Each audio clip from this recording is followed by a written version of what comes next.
اعوذ باللہ من الشیطان اللعین الرجیم بسم اللہ الرحمن الرحیم الحمد للہ وکفا وسلام علی عبادہ الذین اصطفیٰ. درود بھیجیے محمد علیہ.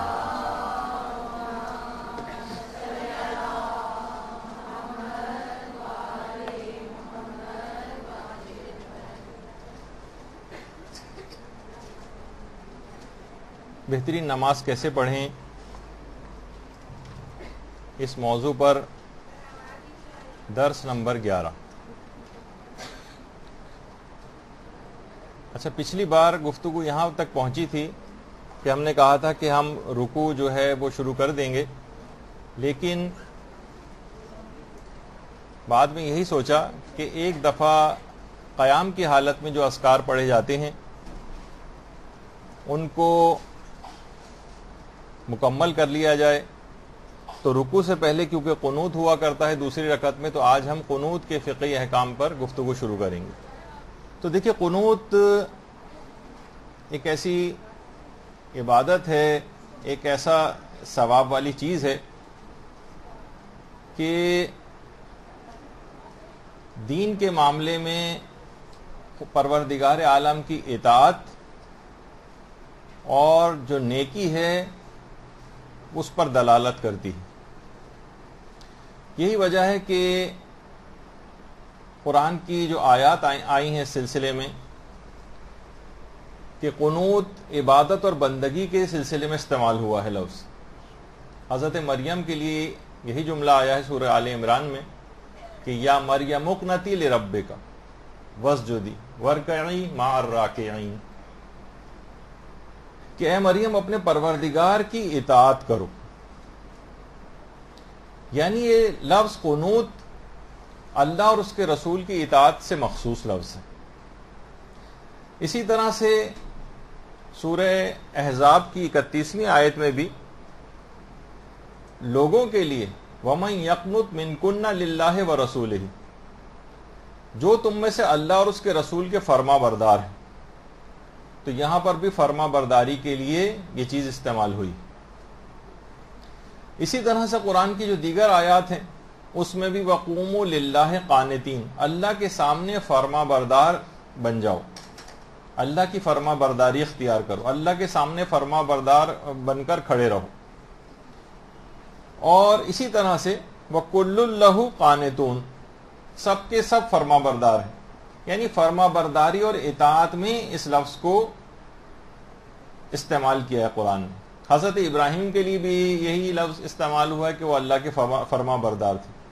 اسی طرح سے قرآن کی جو دیگر آیات ہیں کہ ان المسلمین والمسلمات والمؤمنین والمؤمنات والقانتین والقانتات، تو اس میں بھی فرما بردار مرد اور فرما بردار عورتوں کا تذکرہ قنوت کے عنوان سے ہے. یعنی قنوت یا قانت ہونے کے معنی ہے فرما بردار ہونا.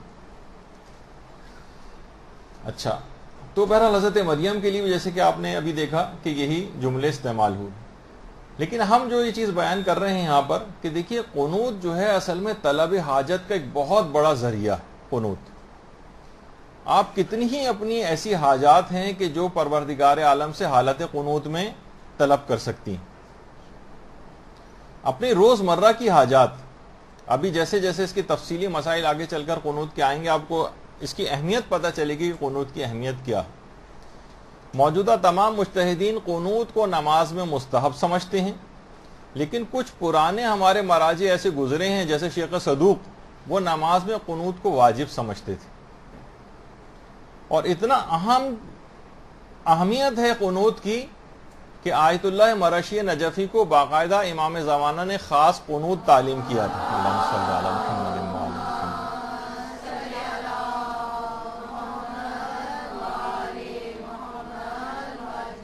ایک خاص قنوت.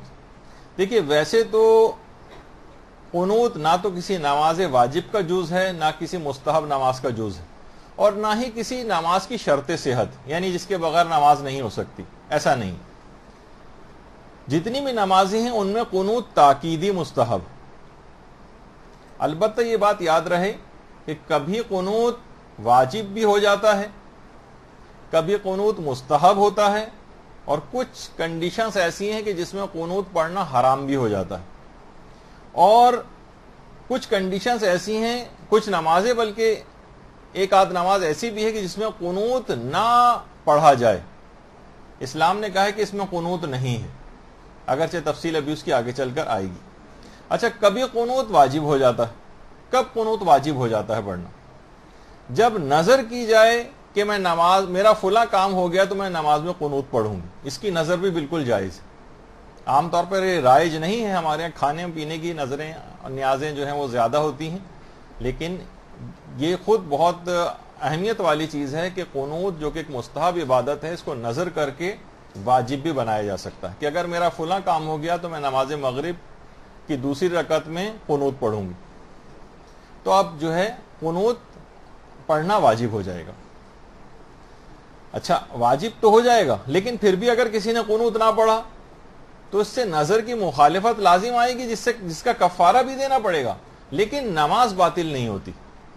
یہ دماغ میں رہے بات، ایک فقہی مسئلہ ہے کہ اگر کوئی نماز میں قنوت پڑھنے کی نظر مانے اور اس نظر کو پورا نہ کرے تو نظر کو توڑنے کا کفارہ تو دینا پڑے گا اور گناہگار بھی ہوگا اگر جان بوجھ کے اس نے ایسا کیا ہے، لیکن اس سے نماز باطل نہیں ہوتی.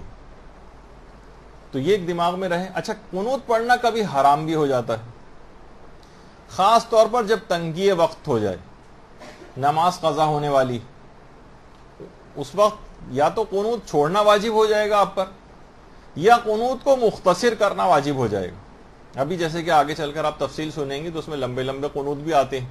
اگر آپ وقت کم ہے اور نماز جو ہے 1-2 منٹ کے اندر قضا ہونے والی ہے اور آپ 3 منٹ کا 5 منٹ کا قنوت پڑھنے کھڑی ہو گئی تو اس موقع پر قنوت کو یا تو بالکل مختصر کر دیں، صرف ایک دفعہ سبحان اللہ کہیں اور قنوت ختم، یا قنوت کو مکمل طور پر چھوڑ دینا بھی واجب ہے.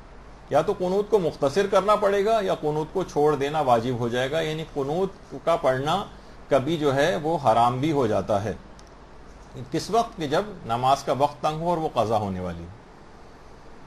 اچھا، بہت سی جگہ ایسی ہیں، بہت سی تو نہیں، البتہ ایک جگہ خاص طور پر کہ جہاں پر قنوت نہیں ہے. لیکن جیسے کہ نماز شب، 11 رکعت کی نماز شب ہوتی، اس میں 4 نمازیں 2-2 رکعت کر کے نماز شب کی نیت سے پڑھنا پڑتی، پھر اس کے بعد 2 رکعت نماز شفع کی نیت سے پڑھنا پڑتی، اور 1 رکعت جو ہے وہ نماز وتر کی نیت سے پڑھنا ہوتی. تو اس طرح سے 11 رکعت ہوتی ہے. تو یہ نماز شب کی جو نماز شفع ہے، یعنی اس کو لوگ جس کو نماز شفا کہتے ہیں، شفا تو نہیں ہے، یہ لوگوں کو اصل میں جو بہت سارے الفاظ جسے کہا جاتا ہے کہ وہ تلفظ کے اعتبار سے لوگوں کے اندر رائج ہو گئے ہیں، اس میں نماز شفا کہا جاتا ہے. شفا نہیں، شفع ہے. یہ والشفع والوتر قرآن کی جو آیت بھی. تو اس میں جو مسئلہ ہے وہ یہ ہے کہ اس میں روایات میں منع کیا گیا ہے کہ نماز شفع میں قنوت نہ پڑھا جائے. تو ہمارے بہت کچھ مراجع ایسے گزرے ہیں کہ جو نماز شفع میں قنوت کو پڑھنا حرام بھی سمجھتے تھے. موجودہ تو خیر کوئی نہیں ہے، بلکہ امام خمینی اور آیت اللہ خوئی اور آیت اللہ گل پائگانی تو نماز شفع میں بھی قنوت کے استحباب کے قائل تھے. وہ کہتے تھے مستحب ہے. البتہ آیت اللہ سیستانی فرماتے ہیں کہ احتیاط لازم یہ ہے کہ نماز شفع میں قنوت نہ پڑھا جائے، لیکن احتیاط لازمی مخالفت ہو جائے تو اس کی یہ معنی نہیں کہ نماز وغیرہ باطل ہے، بلکہ اس کا ثواب اس قنوت کا نہیں ملے گا. کسی کو پڑھنا ہی ہے تو آیت اللہ سیستانی فرماتے ہیں کہ رجا کی نیت سے پڑھا جائے. تو جو قائل ہیں وہ یہ فرماتے ہیں کہ نماز شفع کا جو قنوت ہے وہ اسلام نے نماز وتر میں تبدیل کر دیا، جسے نماز وتر بھی لوگ کہتے ہیں. جیسے بہت سے لوگ، جیسے ہم کہتے ہیں فقہ، جبکہ وہ فقہ ہے. جیسے ہم کفو کہتے ہیں کہ کسی لڑکی کا کفو، تو وہ کوف ہوتا ہے مثلا. تو وہ بہت سارے اس قسم کے الفاظ ہیں جو لوگوں کو سمجھانے کے لیے بعض اوقات غلط ہی تلفظ کرنا پڑتے ہیں. لیکن بہرحال چلیں، تو علماء یہ فرماتے ہیں کہ نماز شفع کے قنوت کو نماز وتر میں شفٹ کر دیا گیا ہے، یعنی وہ آخری میں جو 1 رکعت نماز پڑھی جاتی ہے. ورنہ قنوت کی جو صحیح جگہ ہے، اسلام نے قنوت کی ایک جگہ فکس کی ہے واجب نمازوں میں. البتہ کچھ جگہوں پہ قانون ٹوٹا ہے، اور وہ ہے دوسری رکعت میں اسلام نے قنوت کو فکس کر دیا، یعنی اس کی اصل جگہ ہے دوسری رکعت میں رکوع میں جانے سے پہلے قنوت پڑھا جائے. لیکن 4 نمازیں ایسی ہیں جس میں قنوت کی جگہ کو بھی تبدیل کیا ہے. یہ کچھ مختصر سا ذرا ویسا پہلو ہے اس کا، خشک ٹائپ کا، ذرا اس سے بھی گزر جائیں تاکہ ہم قنوت کی ایک گفتگو مکمل ہو جائے آج. تو 4 نمازیں ایسی ہیں جن میں قنوت کی تعداد میں بھی اسلام نے کچھ تبدیلی کی ہے اور قنوت کی جگہ میں بھی کچھ تبدیلی کی ہے. تو سب سے پہلی تو ہے نماز عید. ویسے تو عموماً آپ دیکھتی ہیں کہ ایک نماز واجب کے اندر فقط ایک قنوت ہوتا ہے، لیکن نماز عید غیبت امام میں تو واجب نہیں ہے، اس میں 9 قنوت پڑھے جاتے ہیں. 9 قنوت، یعنی ایک نہیں ہے بلکہ 9 قنوت ہیں. پہلی رکعت میں 5 قنوت ہے رکوع سے پہلے، اور دوسری رکعت میں بھی 4 قنوت ہیں رکوع سے پہلے. یہ ایک دماغ میں رہے کہ قنوت ہمیشہ ہر نماز میں ایک ہی دفعہ نہیں پڑھنا ہوتا، بلکہ بعض اوقات زیادہ بھی پڑھنا پڑتے ہیں، کہ جیسے کہ نماز عید کا مسئلہ ہے. اچھا، اسی طرح سے ایک اور نماز بھی اسلام میں ہے جسے نماز استسقاء کہا جاتا ہے، طلب باران کی نماز. بارش اگر کسی جگہ علاقے میں قحط ہو جائے، بارشیں نہ ہوں، تو اس وقت جو نماز پڑھی جاتی ہے وہ نماز استسقاء کہلاتی ہے. نماز استسقاء، نماز استسقاء کا طریقہ بھی نماز عید ہی کی طرح سے ہے تقریباً، اور اس میں بھی 9 قنوت پڑھے جاتے ہیں. پھر اس کے بعد تیسری جو نماز ہے وہ نماز آیات ہے. نماز آیات کا ایک طریقہ زیادہ ہمارے ہاں رائج ہو گیا ہے، جس میں ایک ہی سورے کو 5 حصوں میں توڑا جاتا ہے. لیکن یہ بات دماغ میں رہے کہ نماز آیات کو پڑھنے کے 10 طریقے اسلام نے بتائے ہیں. 10 الگ الگ طریقے ہیں نماز آیات کو پڑھنے کے. لیکن سب سے آسان وہی ہے جس میں ایک سورے کو تقسیم کیا جاتا ہے 5 میں، اور ہر رکعت میں جو ہے وہ 5 رکوع کیے جاتے ہیں، اور ہر دوسرے رکوع سے پہلے قنوت میں قنوت پڑھا جاتا ہے. تو اس طرح 10 رکوع میں سمجھیں جو دونوں رکعت ہوں گی نماز، اس میں 5 قنوت اس طرح سے آ جاتی ہیں. اور یہ بھی جائز ہے کہ جب دوسری رکعت مکمل آپ کی ہونے لگے اور رکوع سے پہلے ایک قنوت پڑھ لیا جائے، یہ بھی ٹھیک ہے. تو خیر اس کی تفصیل میں تو ہم نہیں جا رہے. تو ایک دماغ میں رہے کہ بہرحال قنوت جو ہیں وہ نماز آیات میں بھی زیادہ مختلف، کیونکہ الگ الگ طریقے ہیں، تو اس میں 5 قنوت تک بھی پڑھے جاتے ہیں. اسی طرح سے نمبر 3 کے وجہ سے نمبر 4 کر لیجئے گا نماز جمعہ. نماز جمعہ میں 2 قنوت مستحب ہیں. ایک پہلی رکعت میں رکوع سے پہلے ہے، اور دوسری رکعت میں رکوع کے بعد سجدے میں جانے سے پہلے. پہلی رکعت میں رکوع سے پہلے ہوتا ہے نماز جمعہ میں قنوت، اور دوسری رکعت میں رکوع کے بعد ہوتا ہے، اور پھر ڈائریکٹ سجدے میں چلے جاتے ہیں. اور جو چوتھی نماز ہے جسے نماز وتر کہا جاتا ہے یا وتر کہا جاتا ہے، جو 1 رکعتی نماز ہے، اس میں رکوع سے پہلے قنوت جو ہے طویل قنوت پڑھا جاتا ہے، جس میں آپ 40 مومنین و مومنات کے نام بھی لیتی ہیں. اچھا، بعض علماء تو اس کے بھی قائل رہے ہیں کہ اس میں بھی 2 قنوت پڑھے جا سکتے ہیں، ایک رکوع سے پہلے اور ایک رکوع کے بعد. لیکن وہ علماء بھی کہتے ہیں کہ زیادہ بہتر یہ ہے کہ رکوع سے پہلے ہی جو ہے ایک قنوت پڑھا جائے. تو بہرحال ہر واجب نماز میں، ہر مستحب نماز میں قنوت پڑھنے کی بہت زیادہ تاکید آئی ہے.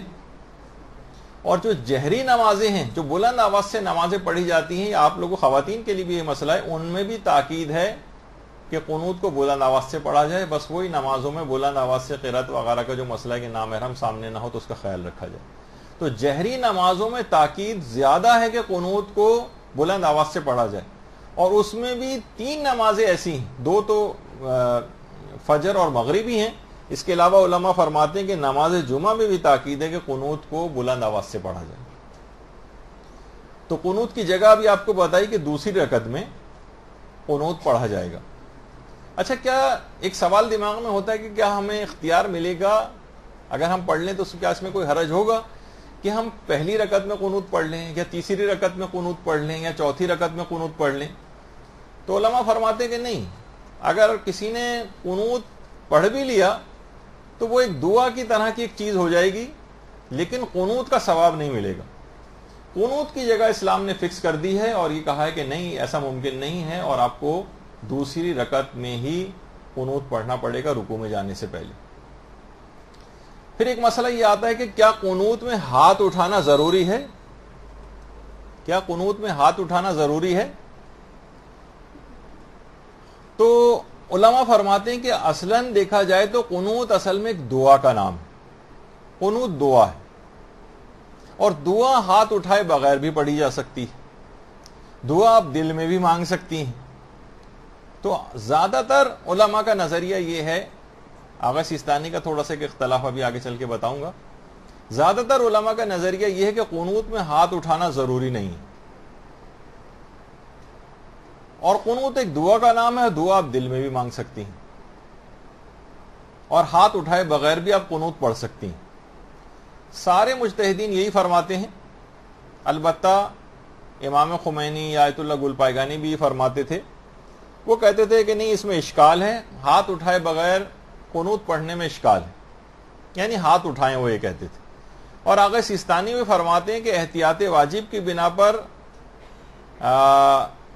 اگر کسی شخص نے قنوت میں ہاتھوں کو بلند نہیں کیا، ہاتھ اٹھا کے قنوت نہیں پڑھا، تو اس کا وہ قنوت شمار نہیں ہوگا، سوائے اس کے کہ کوئی ضرورت کا موقع ہو، کوئی ایسی ضرورت ہو جو کہ ابھی آپ کو بتا دیتے ہیں کہ ضرورت ایک خاص موقع پر اس کا بہت فائدہ ہے کہ جس میں آپ قنوت میں ہاتھ نہ اٹھائیں اور آپ پڑھ لیں اسی طریقے سے۔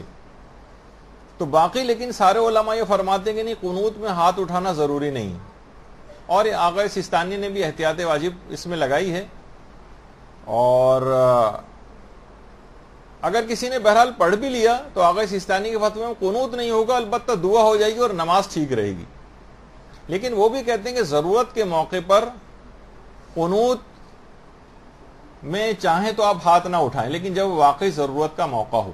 قنوت میں ایک بات کا خیال رکھنا ہے کہ عام طور پر وہ خواتین اکثر چادر اگر نہیں پہنی ہوتی ہے انہوں نے اور ہاتھوں کو بلند کرتی ہیں قنوت کے لیے، تو ان کی کلائیاں ظاہر ہونے لگتی ہیں، یا تو انہوں نے سلیوز وغیرہ پہنی ہوئی ہوں، کیونکہ کلائی ظاہر نہیں ہونی چاہیے قنوت میں ہاتھ اٹھاتے وقت، یا تو عموماً چادر کے اندر ہی آپ ہاتھ اٹھا رہی ہیں تو کلائی اگر کا کچھ حصہ ظاہر ہو جائے تو فرق نہیں پڑتا ہے۔ لیکن عمومی حالات میں جب آپ نے کوئی کوٹ اسکارف وغیرہ پہنا ہوا ہے یا کسی ایسی جگہ گئے ہوئے ہیں کہ جہاں چادر ایسی اویلیبل نہیں ہے آپ کے پاس، لیکن نماز کا واجب حجاب مکمل، تو اس میں آپ کو کلائی کا خاص طور پر خیال کرنا ہے کہ قنوت میں کلائی ظاہر نہیں ہونی چاہیے۔ اچھا، اب یہ جو اس کا فائدہ انہوں نے بتایا کہ آغا سیستانی نے بھی کہا کہ ضرورت کے موقع پر آپ چاہیں تو ہاتھ نہ اٹھائیں۔ یہ خاص طور پہ مسئلہ پیش آتا ہے مثلا حج و عمرہ وغیرہ میں، فرادہ اگر نمازیں آپ پڑھ رہی ہوتی ہیں وہاں پر تو اس میں تو ظاہر ہے کہ کوئی مسئلہ نہیں ہوتا قنوت وغیرہ کا، لیکن اکثر نماز جماعت بھی وہاں پر قائم ہوتی ہے، یا مثلا مرد حضرات کو اکثر دیگر مسلمانوں کی مساجد میں نماز جماعت ساتھ پڑھنا پڑتی ہے۔ اب ایک شخص الگ سے ہاتھ اٹھا کے قنوت پڑھنے لگے تو سب سے الگ اور نمایاں نظر آتا ہے وہ۔ اب یہ ایک ایسا موقع کہ ضرورت کے موقع پر تاکہ وہ بالکل ایک اجنبی وہاں پر اس پوری نماز جماعت میں نہ بن جائے، تو وہ ہاتھ کو نیچے رکھے رکھے بھی قنوت پڑھ سکتا ہے، بالکل اس طریقے سے ہاتھ کو لٹکا کے نارمل طریقے سے، یعنی وہ قنوت پڑھے۔ اور اس میں آواز کا بھی مسئلہ بھی آگے آئے گا کہ آواز کتنی اس کی ہونی چاہیے۔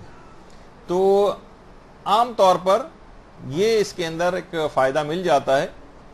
باقی سارے مراجع تو اس کے قائل تھے، آغا سیستانی نے بھی احتیاط واجب لگائی، احتیاط واجب میں بھی ادھر ادھر رجوع کر کے بھی آپ ہاتھ کو اٹھائے بغیر قنوت پڑھ سکتی ہیں، اور ضرورت کا موقع ہو تو آغا سیستانی بھی اجازت دیتے ہیں۔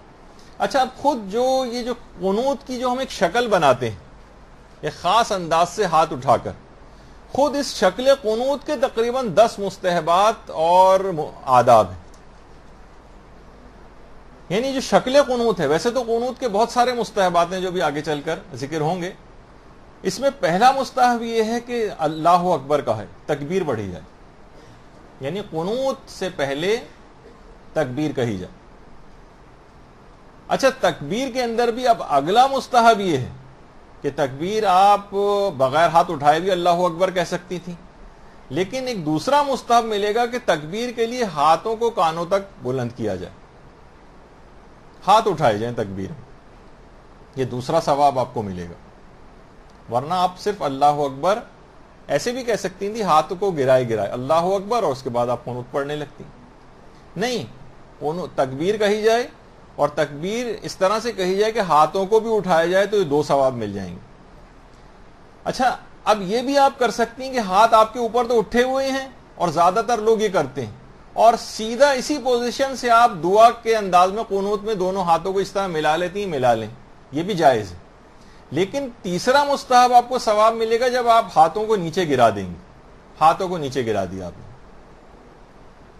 یہ تیسرا ثواب ملے گا. یعنی جو شکل قنوت ہے اس کے جو مستحبات اور آداب ہیں اس کے اندر یہ کہ پھر ہاتھوں کو نیچے گرائیں. یہ 3 ثواب. دیکھیے وجہ اس کی یہ ہے کہ علماء بیان فرماتے ہیں قیامت کے میدان میں ویسے ہی دیکھا جائے تو یہ چھوٹی چھوٹی ساری نیکیاں ایک بہت بڑا ایک اجر عظیم بن جائیں گی وہاں پر. جسے آپ کہتے ہیں بھائی کیا ہے اس میں, یہ تو کوئی خاص بات نہیں ہے, ہاتھ اٹھائیں پھر گرائیں پھر اس کے بعد دوبارہ اٹھائیں. نہیں, جب روزانہ آپ اتنی زیادہ یہ نیکیاں کمائیں گے تو ایک بہت بڑا ایک اجر عظیم آخرت کے اندر بن جائے گا. اچھا, جب آپ نے ہاتھ نیچے گرائے اب مستحب ہے کہ ان ہاتھوں کو دوبارہ اوپر اٹھائیں اور ان کو ملا کر قنوت پڑھیں. یعنی اللہ اکبر آپ نے کہا کانوں تک اٹھا کے, پھر ہاتھوں کو نیچے گرایا, نیچے گرانے کے بعد پھر دوبارہ قنوت کی حالت میں, یعنی جو دونوں ہاتھوں کو ملایا آپ نے اور دونوں ہاتھوں کو ملا کر اس کے بعد پھر قنوت پڑھنا شروع کیا. اچھا, ہاتھ آپ, اب یہ بھی مستحبات اور آداب میں سے, کہاں کہا جائے گا کہاں تک ہاتھ اٹھانے. دیکھیے کچھ اس کی جائز صورتیں بھی. کیا قنوت میں ہاتھوں کو پیٹ کے تک اگر اٹھایا جائے, یہ بھی جائز ہے. جائز ہے, یعنی ایسا نہیں ہے کہ بالکل, اگر ایسا نہیں ہے کہ باطل ہو جائے یا اس انداز سے, یعنی ہاتھوں کو اٹھانا شمار ہوتا ہے. کیا یہ پیٹ کی حد تک والا مسئلہ ہے, یا قنوت میں سینے تک ہاتھوں کو اٹھانا, یہ بھی بالکل جائز ہے ویسے. یا قنوت میں ہاتھوں کو گردن تک اٹھانا, یہ بھی بالکل جائز ہے. یا قنوت کو اپنے چہرے کے سامنے یا منہ کے سامنے لے آنا, یہ بھی صحیح ہے. یا قنوت میں ہاتھوں کو اپنے سر سے بلند کر لینا, یہ بھی ہے تو صحیح, لیکن اس کی تفصیل ابھی آگے آئے گی کہ اس کو کیا سمجھا گیا. سب سے بہتر قنوت یہ ساری پوزیشنز کے اندر کہ چہرے کے سامنے جو حصہ وضو کے اندر دھویا جاتا ہے ہاتھوں کو چہرے کے بالکل سامنے لے آئیں. ورنہ گردن تک بھی لا سکتے ہیں, سینے تک بھی لا سکتے ہیں, سینے سے کچھ تھوڑا سا نیچے بھی لے جا سکتے ہیں.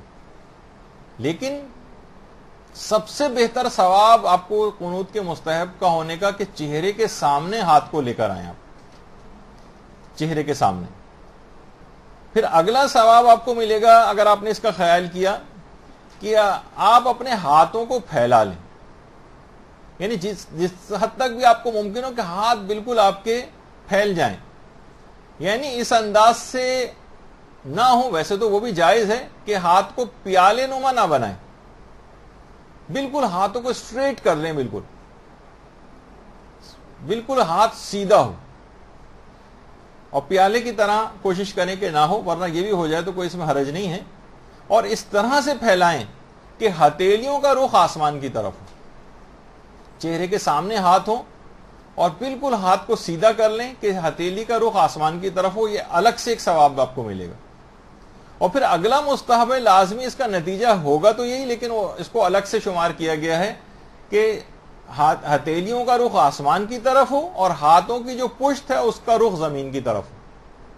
ہاتھوں کی پشت جو ہوتی ہے اس کا رخ زمین کی طرف ہو. ویسے تو جب یہ آسمان کی طرف ہوگا تو لا محالہ وہ نیچے زمینی کی طرف ہوگا, لیکن بہت سے لوگ پیالے نما بنا لیتے ہیں کہ جو ہاتھ کی پشت ہے وہ اس کا رخ زمین کی طرف نہیں ہوتا بلکہ سامنے کی طرف ہو جاتا ہے, ہاتھ کی پشت کا رخ جو ہے.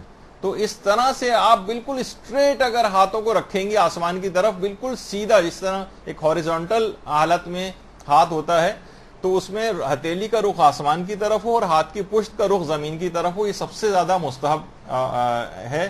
یعنی کہ آپ اس انداز سے پڑھیں تاکہ آپ کو زیادہ ثواب ملے. اچھا, پھر اس کے اندر ایک مستحب یہ بھی ہے کہ دونوں ہاتھوں کو اس طرح سے آپ کو ملانا ہے کہ دونوں ہاتھوں کی 8 انگلیاں جو ہیں آپس میں ملی ہوئی ہوں, اور چاہے 2 انگوٹھے نہ ملے ہوں, انگوٹھے چاہے الگ ہوں.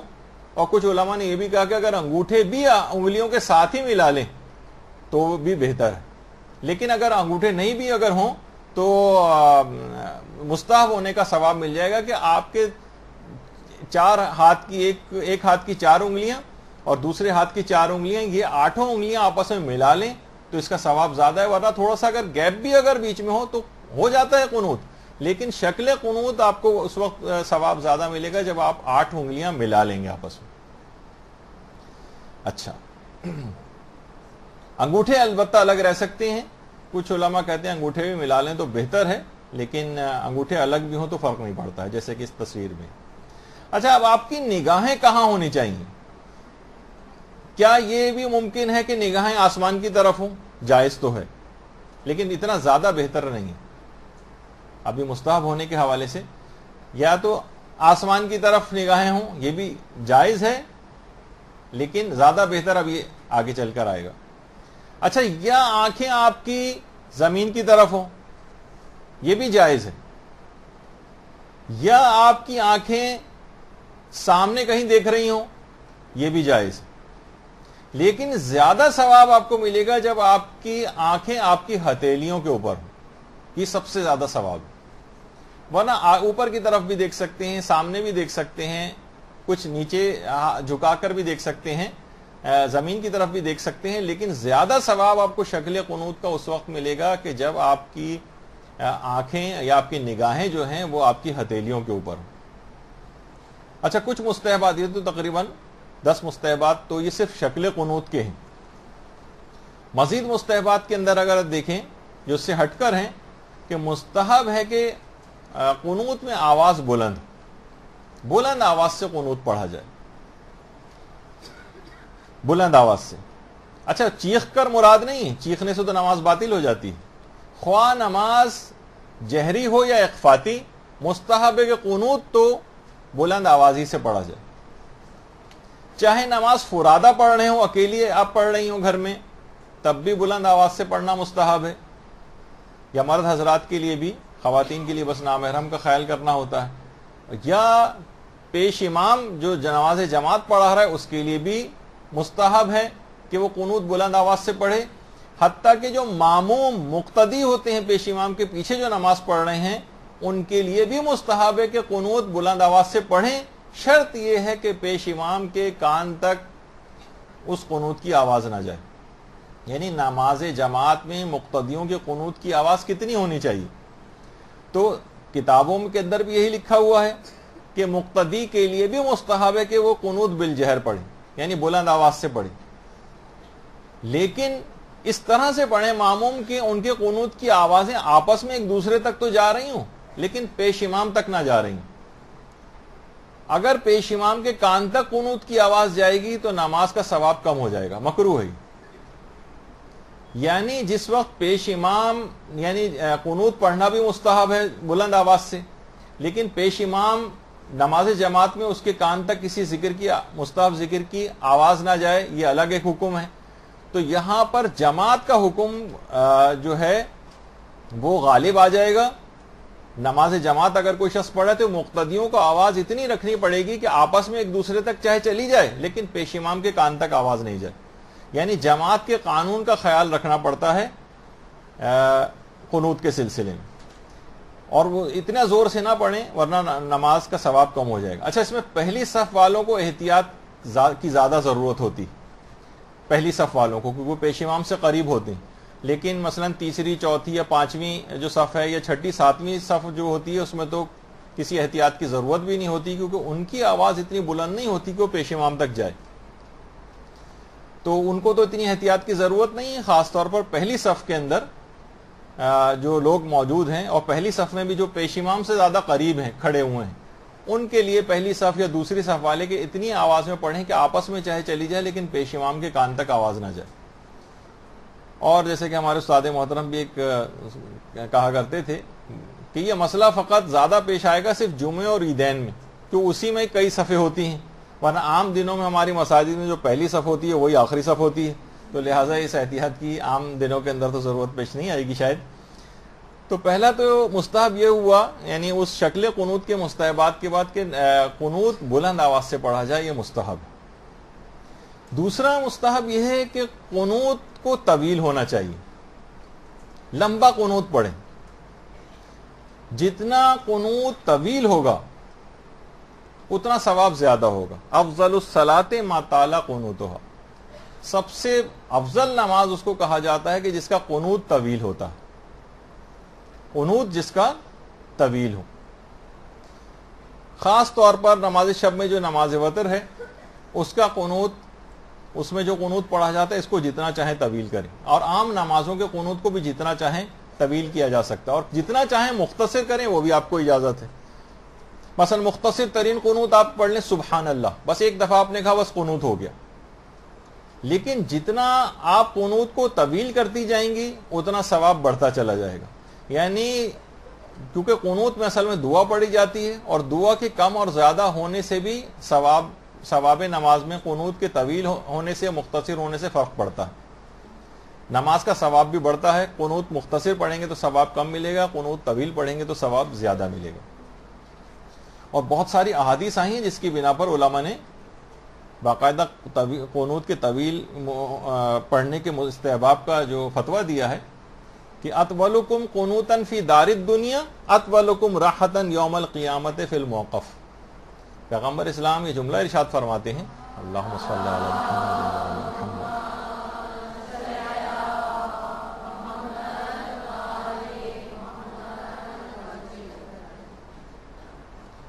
کہ دنیا میں جس کا قنوت بھی طویل ہوگا قیامت میں سوال و جواب کے موقع پر اس کا سکون بھی طولانی تر ہوگا.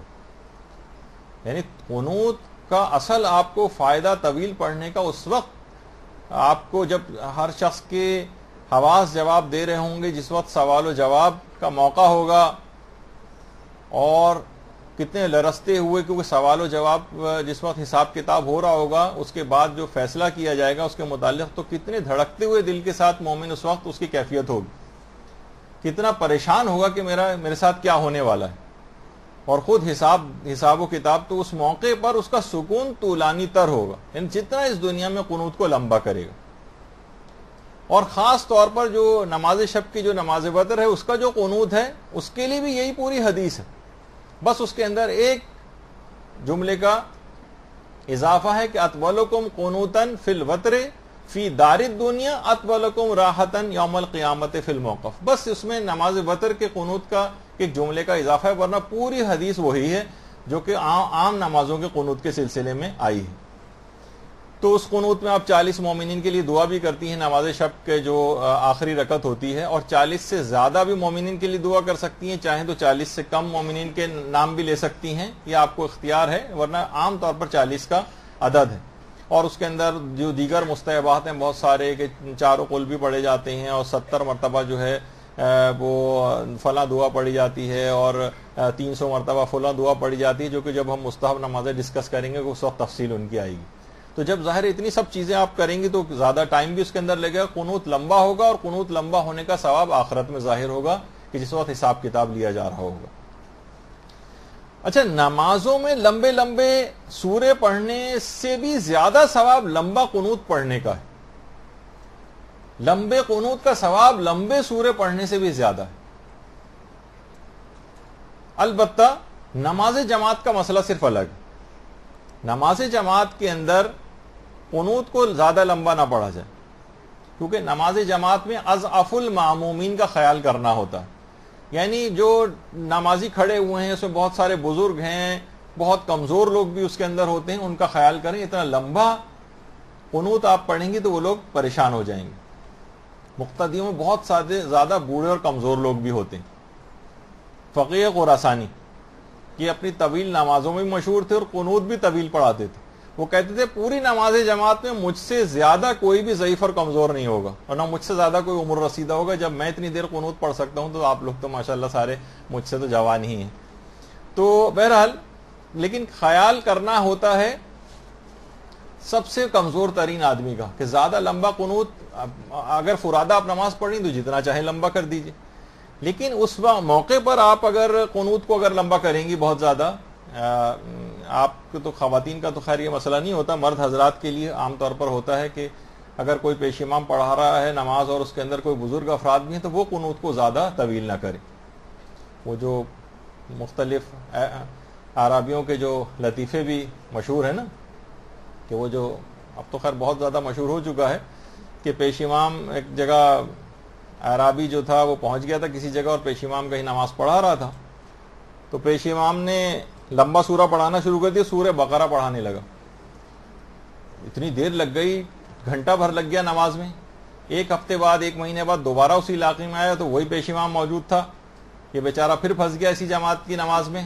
اب پیش امام نے سورہ فیل شروع کر دی، یہ فوراً نماز توڑ کر آ گیا کہ جب گائے کا سورہ ایک ڈیڑھ گھنٹہ لگ گیا تو ہاتھی کا سورہ تو 4-5 گھنٹے سے کم کیا ہوگا۔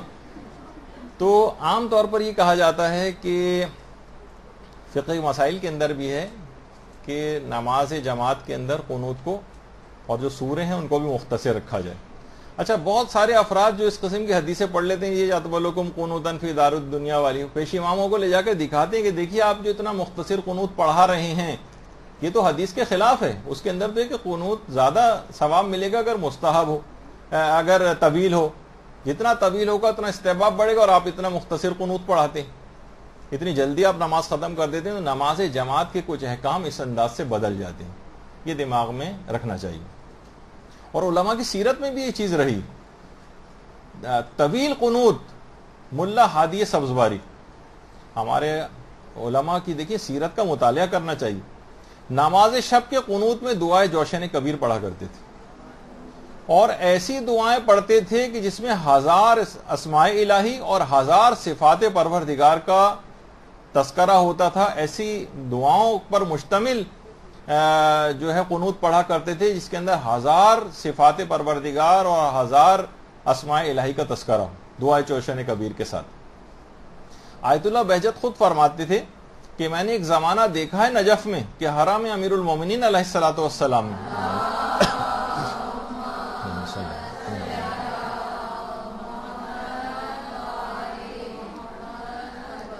کہ حرم امیر المومنین کے صحن میں ایسے 40 افراد موجود ہوتے تھے جو اپنی نمازوں کے قنوت میں دعائے ابو حمزہ صومالی پڑھا کرتے تھے۔ طویل ترین دعا ہے ماہ رمضان کی دعائے ابو حمزہ صومالی، کہا کہ 40 افراد صحن امیر المومنین میں نے اپنی آنکھوں سے دیکھے جو اتنا طویل قنوت پڑھتے تھے۔ اور خود ہمارے چوتھے امام زین العابدین علیہ الصلوۃ والسلام علیہ صلی اللہ علیہ وسلم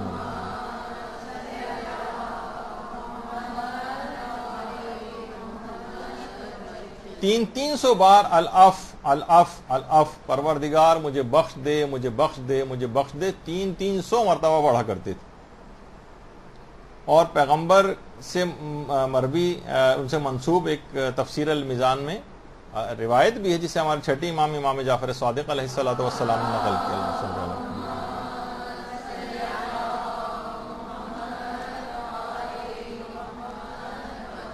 کہ پیغمبر اسلام نماز وتر کے قنوت میں 70 مرتبہ تو استغفار کرتے تھے، 70 مرتبہ، اور 7 مرتبہ اس جملے کو پڑھا کرتے تھے، ہذا مقام العائذ بک من النار، پروردگار تیرے اس بندے کا مقام یہ ہے کہ تجھ سے آتش جہنم کے بارے میں پناہ مانگتا ہے۔ 7 مرتبہ پیغمبر اسلام یہ جملہ کہتے تھے۔ آپ بھی یہ جملہ لکھ کر رکھیں، پیغمبر اسلام کے قنوت کی دعاؤں میں سے ایک ہے۔ ابھی تو خیر ہم آگے چل کے بہت سارے قنوت آپ کی خدمت میں پیش کریں گے کہ ہمارے ہاں بس 1 2 3 تک قنوت زیادہ ربنا آتنا ربنا اغفر لی اسی حد تک رہ گئے ہیں، لیکن اور بھی بہت سارے ایسے مجرب قنوت ہیں اور اپنی ایسی دعائیں آپ ان سے قبول کروا سکتی ہیں جو کہ آگے چل کر گفتگو میں تذکرہ ہوگا۔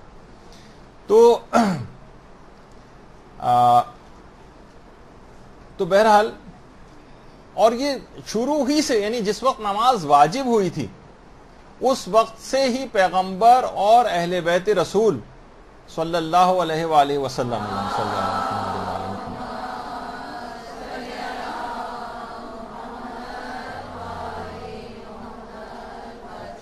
یعنی جس وقت نماز واجب ہوئی اس زمانے ہی سے قنوت کو طویل پڑھنے کی عادی تھی۔ عبداللہ ابن مسعود اپنے اسلام لانے کا جو واقعہ، صحابی رسول عبداللہ ابن مسعود، وہ اپنا اسلام لانے کا جو واقعہ نقل کرتے ہیں تو اس میں انہوں نے یہی بات بتائی کہ عبداللہ ابن مسعود پیغمبر کی، امیر المومنین کی اور حضرت خدیجہ کی نمازوں سے متاثر ہو کر اسلام قبول کیا تھا۔ وہ کہتے تھے کہ میں دیکھتا تھا کہ یہ تینوں افراد جو ہیں، پیغمبر اسلام، امیر المومنین اور حضرت خدیجہ طاہرہ سلام اللہ علیہ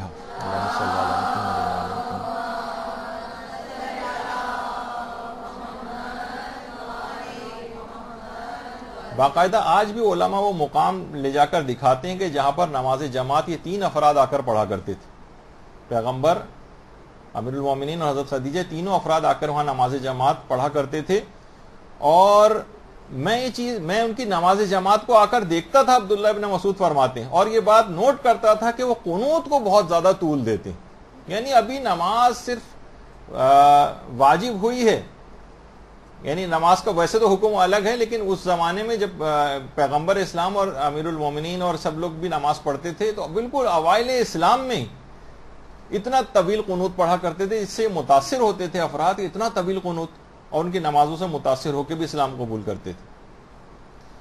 اور باقاعدہ غرر الحکم میں امیر المومنین علیہ الصلوۃ والسلام کا ایک قول بھی نقل کیا گیا ہے، اللہم صلی علی محمد وعلی محمد،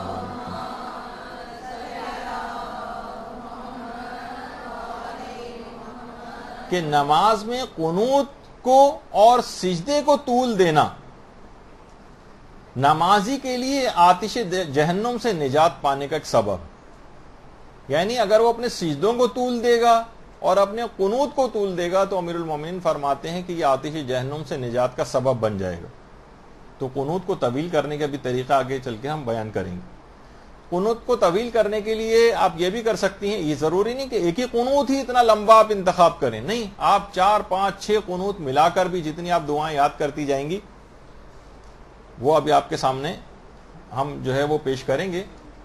ہمارے مدرسے کے قابل احترام استاد مولانا دانش حسن صاحب نے ایک بہت اچھا تقریباً 35 قنوت پر مشتمل قرآن سے اور دیگر علماء جو قنوت پڑھا کرتے ہیں ان سب کو باقاعدہ جو ہے جمع کیا ہے، اور جب یہ لیکچر ختم ہو جائے گا تو آپ نیچے ریسیپشن سے جا کر وہ 35 قنوت وہ لے سکتی ہیں، اور جو دور بیٹھے ہوئے افراد ہمارے اس درس کو سنیں گے وہ ہمیں ایک ای میل کر دیں تو ہم ان کو وہ 35 قنوت بھجوا بھی دیں گے. کچھ مزید قنوت جو ہم تقریباً 10-12 قنوت کا تذکرہ کریں گے تو ملا کے تقریباً 50 کے قنوت کے قریب ان کے تعداد ہو جائے گی جو آپ لوگوں کے پاس رہیں گے. تو جتنا بھی ہو سکے اس سے فائدہ اٹھانا چاہیے. اچھا، بہت سارے آپ کہیں گے بھائی اتنے سارے ہم قنوت کیسے یاد کریں گے؟ تو قنوت کے اندر بہرحال ایک مسئلہ یہ بھی ایک پیش آتا ہے کہ کیا قنوت کی دعا کو دیکھ کر پڑھ سکتے ہیں؟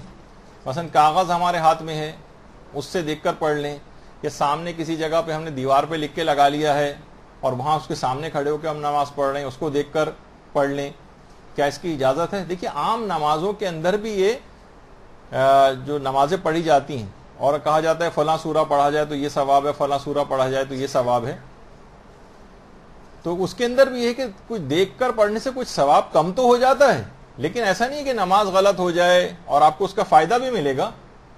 خود بہت سے علماء کا طریقہ کار بھی رہا ہے کہ جو لمبے لمبے سورے بعض اوقات پڑھانے ہوتے ہیں تو ضروری نہیں کہ ہر شخص تمام سوروں کو یاد ہی کرے. خود رہبر معظم کے سامنے بھی جب کبھی نماز پڑھاتے ہیں کوئی طویل ہوتا ہے سورہ تو ان کے سامنے لکھا ہوا ہوتا ہے، اس میں سے دیکھ کر بھی وہ سورہ پڑھا جا سکتا ہے، اس میں کوئی ممانعت نہیں ہے. اور نماز پہ ویسے کوئی فرق نہیں پڑتا کہ اس سے نماز سے آپ سوچیں گے غلط ہو جائے یا نہیں، البتہ دیکھ کر پڑھنے سے کچھ ثواب کم ضرور ہو جاتا ہے. تو اسی طرح سے آپ یہ بھی کر سکتی ہیں، قنوت میں ہاتھ میں کوئی بھی دعا یا کاغذ لے کر اس انداز سے اس میں سے دیکھ کر بھی قنوت پڑھ سکتی ہیں. چھوٹی چھوٹی آپ اس طرح سے اپنے ظاہر کے قنوت جو 40-50 کے قریب آپ کو قنوت مل جائیں گے اور آپ بدل بدل کے پڑھنا چاہیں گی تو اس انداز سے ہاتھ میں لے کر بھی آپ پڑھ سکتی ہیں. اچھا، اب قنوت میں کون سا ذکر پڑھنا چاہیے؟ کون سا ذکر؟ کوئی سا بھی ذکر آپ پڑھ سکتی ہیں قنوت میں. اسلام نے کوئی ایک مخصوص ذکر نہیں کیا ہے، کوئی سی بھی دعا مانگ سکتی ہیں آپ، کوئی خاص معین دعا اسلام نے الگ سے ذکر نہیں کی. البتہ بہتر شمار کیا گیا ہے کہ ایسے قنوت کا انتخاب کریں کہ جس میں پروردگار عالم کی حمد و ثنا ہو، محمد و آل محمد پر درود ہو، اللہم صلی علی محمد وعلی محمد،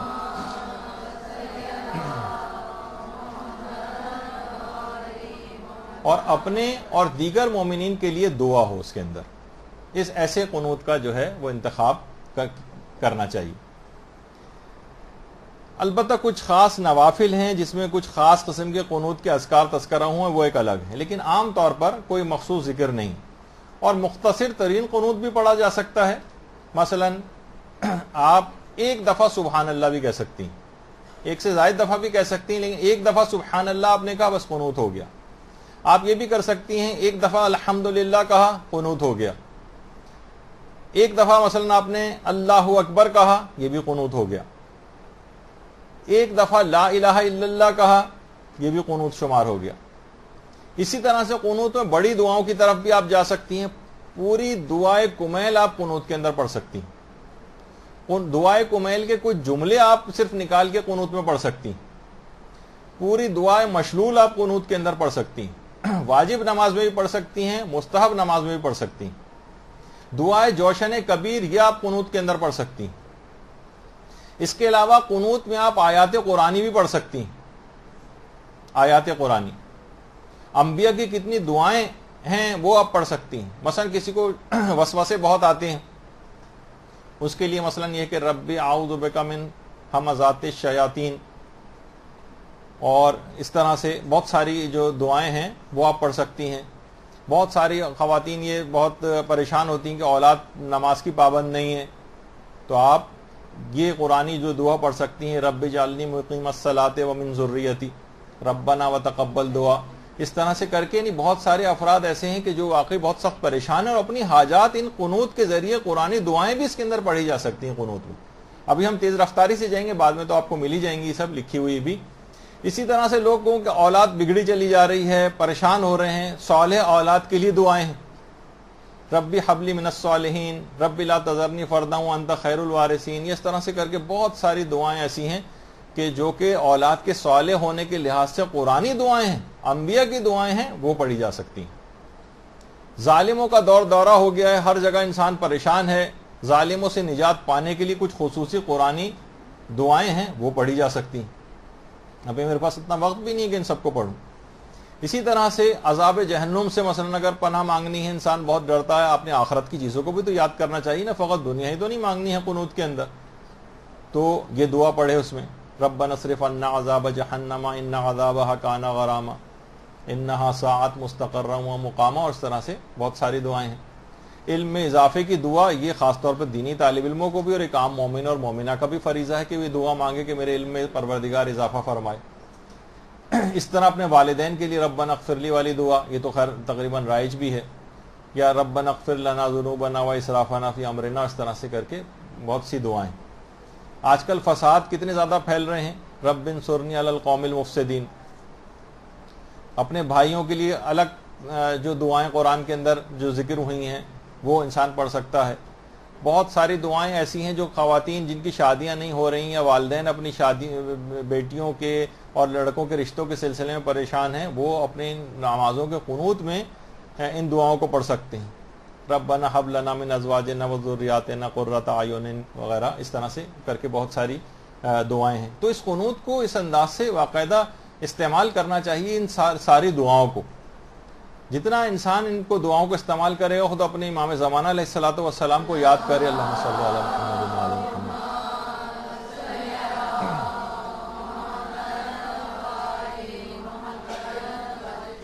تو الہی عظم البلاء والی دعا، یا اس طرح سے اللہم کن لولیک الحجت والی دعا، یہ ساری دعائیں قنوت کے اندر پڑھی جا سکتی ہیں۔ اور اسی طرح سے مناجات خمسہ عشر، بہت سے علماء تو مناجات خمسہ عشر جو مفاتی میں بھی ہے اور شب قدر کے اعمال میں بھی بتائی جاتی ہے کہ یہ اس رات کو پڑھیں تو وہ بھی قنوت میں پڑھی جا سکتی ہے۔ تو کوئی خاص دعا اسلام نے نہیں بتائی کہ آپ کو یہی پڑھنا ہے۔ کوئی ایک دفعہ آپ سبحان اللہ کہہ دیں، ایک دفعہ الحمدللہ کہہ دیں، یا ایک مرتبہ مثلا اللہم اغفر لی کہہ دیں، یہ بھی سب قنوت ہو جاتا ہے۔ لیکن زیادہ بہتر یہ ہے کہ معصورہ دعا پڑھی جائے، معصورہ جو ائمہ سے مروی ہو۔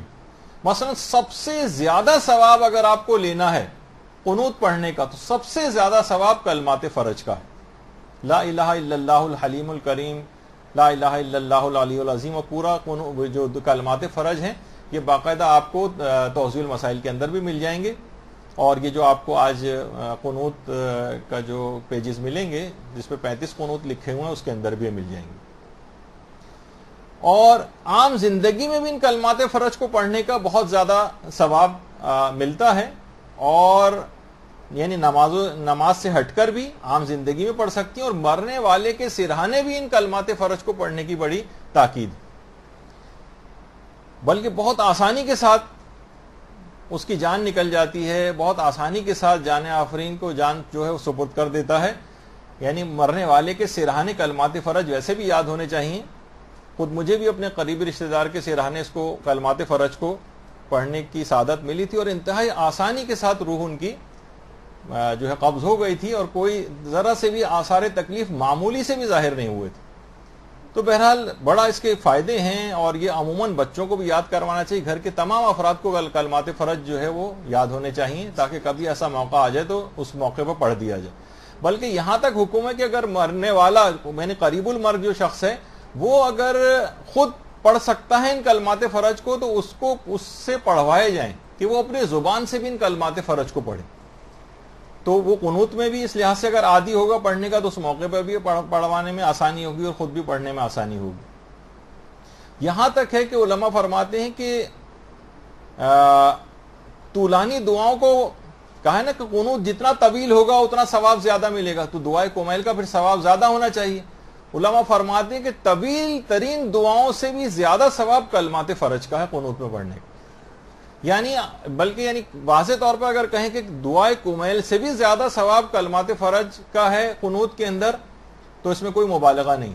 کلمات فرج الگ سے روایت کے اندر آئے ہیں، اور بہت زیادہ نمبر 1 جو جسے ثواب کی چیز قرار دیا گیا ہے وہ کلمات فرج، جو کہ آپ کو توضیح مسائل میں اور اس ابھی جو آپ کو پیجز ملیں گے اس میں بھی مل جائیں گے. تو اچھا، پھر اگر زیادہ ثواب آپ کو لینا ہے کہ وہ طویل دعا کا بھی مل جائے اور کلمات فرج کا بھی مل جائے، تو آپ وہ طویل دعا پڑھنے کے بعد 1 منٹ کے کلمات فرج بعد میں پڑھ لیں تو اس میں بھی کوئی حرج نہیں. یعنی 2 کو آپ آپس میں ملا لیں تو دونوں کا ثواب مل جائے گا. اچھا، دوسرے نمبر پر کلمات فرج کے سلسلے میں بھی، تاکہ چلیں آپ کو سنوا بھی دیں.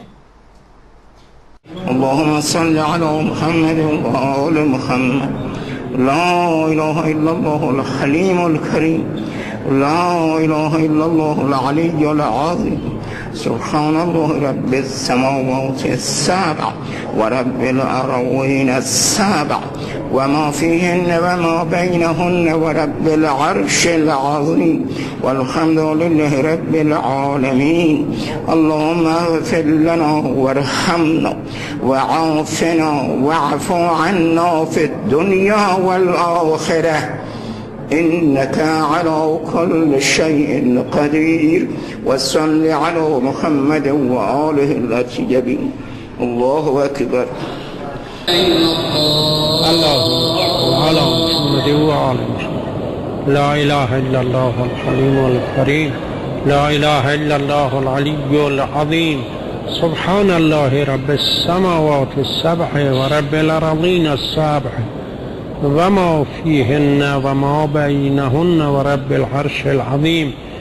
الحمد لله رب العالمين. وصلى الله على محمد وآله الطاهرين. اللہ اکبر.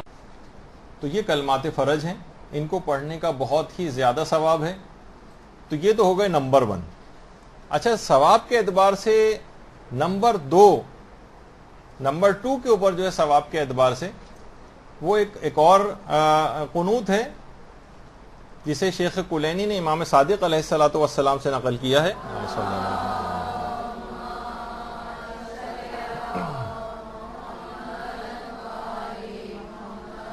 کہ امام نے فرمایا کہ نمازوں کے قنوت میں اس دعا کا پڑھنا مستحب ہے کہ اللہم اغفر لنا وارحمنا وعافنا واعف عنا فی الدنیا والآخرہ انک علی کل شیء قدیر. اور ابھی جو پڑھی گئی دعا قنوت کی، اس کے اندر یہ والا قنوت بھی اس کے ساتھ انہوں نے شامل کیا تھا. دوبارہ سنیے. اللهم صل على محمد وآل محمد. لا إله إلا الله الحليم الكريم، لا إله إلا الله العلي العظيم. سبحان الله رب السماوات السبع ورب الأرضين السبع وما فيهن وما بينهن ورب العرش العظيم، والحمد لله رب العالمين. اللهم اغفر لنا وارحمنا وعافنا واعف عنا في الدنيا والآخرة، إنك على كل شيء قدير. وصل على محمد وآله الأطيبين. الله أكبر. اللهم على محمد وآل محمد لا إله إلا الله الحليم الكريم لا إله إلا الله العلي العظيم سبحان الله رب السماوات السبع ورب الأرضين السبع وما فيهن وما بينهن ورب العرش العظيم الحمد لله رب العالمين وصلى الله على محمد وآله الطاهرين اللہ اکبر۔ تو آپ نے دیکھا کہ یہی قنوت یعنی دونوں ثواب کے اعتبار سے جو بہترین قنوت تھے، پہلے نمبر پر دوسرے نمبر پہ، وہ دونوں انہوں نے اس کے اندر تلاوت کی، دونوں پڑھے۔ تو یہ قنوت بھی آپ یاد کر لیں، یہ ثواب کے اعتبار سے دوسرے نمبر پر ہے۔ اس کے علاوہ بھی علماء فرماتے ہیں کہ دعائیہ اشعار بھی قنوت میں پڑھے جا سکتے ہیں، جس کی تفصیل ابھی آگے چل کر آئے گی۔ اچھا، کچھ عرفاء کے بڑے خصوصیت کے ساتھ کچھ قنوت ہیں۔ باقاعدہ آغا ہاشم حداد، بہت عرفاء کے اندر ان کا شمار ہوتا تھا، یہ باقاعدہ قنوت کے اندر دعائے احتجاب پڑھتے تھے، جو بڑی مجرب دعا ہے، اور محج الدعوات میں ابن طاؤس نے اس کو نقل کیا ہے۔ یہ بھی آپ کو لکھی ہوئی مل جائے گی، ایک طویل دعا ہے، دعائے احتجاب۔ یہ ہاشم حداد اس کی تاکید بھی کرتے تھے اور خود بھی اس کو پڑھتے تھے۔ اور اس کے بعد آیت اللہ علی آقا قاضی، آیت اللہ علی آقا قاضی اس قنوت کو خصوصیت کے ساتھ پڑھنے کی تاکید کرتے تھے، یہ بھی آپ کو لکھا ہوا مل جائے گا۔ اللہم ارزقنی حبک و حب ما تحبہ، اس طرح سے یہ پورا قنوت۔ اور آیت اللہ بہجت جو تھے وہ دو قنوت خاص طور پر پڑھتے تھے، ایک تو یہی اللہم اغفر لنا وارحمنا وعافنا واعف عنا، اور پھر یہ آگے آخر تک قنوت اس کو پڑھتے تھے۔ اور آیت اللہ بہجت کا ایک اور قنوت یہ بھی تھا کہ وفعل بما انت اہلہ ولا تفعل بما نحن اہلہ یا اہل التقوی والمغفرہ۔ یہ آیت اللہ بہجت کی خصوصیت کے ساتھ دو قنوت ہیں جو پڑھا کرتے تھے۔ اس کے علاوہ دعائے سلامتی امام زمانہ یا اللہم کن ولیک الحجت والی، یہ بھی علماء بہت زیادہ تاکید کرتے ہیں اس کو پڑھنے کی، کیونکہ یہ پڑھنے والے کو کم سے کم 90 فائدے دلواتی۔ اس کی پوری ایک لسٹ ہے باقاعدہ ان 90 فائدوں کی، کہ اگر کوئی شخص نماز میں اللہم کن ولیک الحجت والی دعا پڑھے گا تو اس کو، تو وہ بھی آپ سن لیجئے، ایک ثواب بھی ملے گا۔ اور اللہ اکبر، اللهم صل على محمد وآل محمد، اللهم كن لوليك الحجة ابن الحسن صلواتك عليه وعلى آبائه في هذه الساعة وفي كل ساعة وليا وحافظا وقائدا وناصرا ودليلا وعينا حتى تسكنه أرضك طوعا وتمتعه فيها طويلا برحمتك يا أرحم الراحمين. رب صل على محمد وآله الطاهرين. الله أكبر. اللهم صل على محمد۔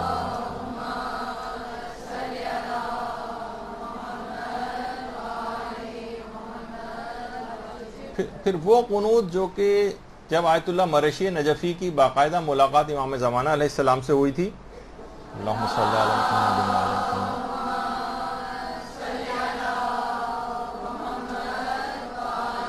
محمد، تو امام نے ایک خاص قنوت آیت اللہ مرشی نجفی کو تعلیم دیا تھا، اور یہ آپ بھی پڑھ کے یاد کر سکتی ہیں اس کو۔ اللہم انی اسألک بحق فاطمة وأبيها وبعلها وبنيها والسر المستودع فيها أن تصلي على محمد وآل محمد وأن تفعل بما أنت أهله ولا تفعل بما أنا أهله۔ یہ باقاعدہ امام زمانہ علیہ السلام نے تعلیم کیا تھا آیت اللہ مرشی نجفی کو، اور اتنے زیادہ خصوصیت کے ساتھ جب اس کی تاکید کی تھی تو ہم لوگوں کو بھی چاہیے کہ اس قنوت کو اپنی نمازوں میں پڑھیں۔ اچھا، اسی طرح سے قنوت میں باقاعدہ دشمنان اہل بیت کے اوپر لعن کرنا یہ اس پہ مشتمل قنوت بھی پڑھا جا سکتا ہے، یعنی قنوت میں لعن یہ بھی بالکل جائز ہے، اور اس کے لیے خاص طور پر علماء فرماتے ہیں کہ اگر دعائے صنمی قریش جس میں باقاعدہ قریش کے 2 بتوں کے اوپر لعنت کی گئی ہے، جس کی سند پر اگرچہ علماء کی کچھ بحث ہے، لیکن اس کو بھی یہ بھی پڑھی جا سکتی، اور آیت اللہ صادق شیرازی خاص طور پر ایک جو لعن ہے اس کو پڑھنے کی بڑی تاکید کرتے ہیں، اور نمازوں میں بھی اس کو اللہم لعن اول ظالم ظلم حق محمد و آل محمد، اس کو کہتے ہیں کہ اس کو خاص طور پر نمازوں کے قنوت میں پڑھا جا سکتا ہے۔ یہ ایسی لعن ہے جس کا نمازوں کے قنوت میں جس کو پڑھا جا سکتا ہے، اور خود نمازوں میں کے قنوت میں لعن یہ خود حضرت زہرا سلام اللہ علیہا کی سیرت میں بھی